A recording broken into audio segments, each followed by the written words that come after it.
I had an idea for a project which I thought was going to save us a bunch of money.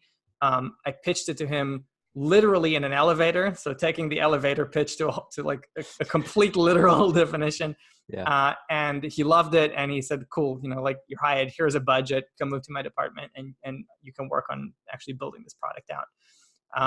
Do you mind sharing what that was, or you can't? Yeah, no, that's fine. So at ING, we had this, and most large organizations have this problem where basically they end up outsourcing work for skills that they have internally within the company.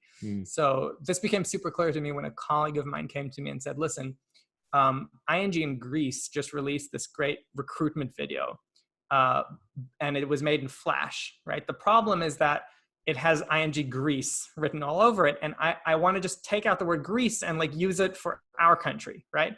But to get someone at the time who could code in Flash, right, to do this thing, when she was quoting this to external organizations, that's all cool, 20,000 euros, right, to get this thing done. Yeah, just to remove the word Greece from the video. And, again, we had this whole procurement thing, so we would negotiate, and I think she managed to get it down to 12,000 euros. But right? It's still a huge waste of time. But it's insane, right? Like if you had one person inside the organization who has these skills, they could do it in 5 minutes. Right. So I basically just built a platform where you could say, listen, I have a budget to outsource this. This is what I've negotiated to outsource this externally. Mm-hmm. If you can get this done internally for me, right, this will save ING as an organization this much money,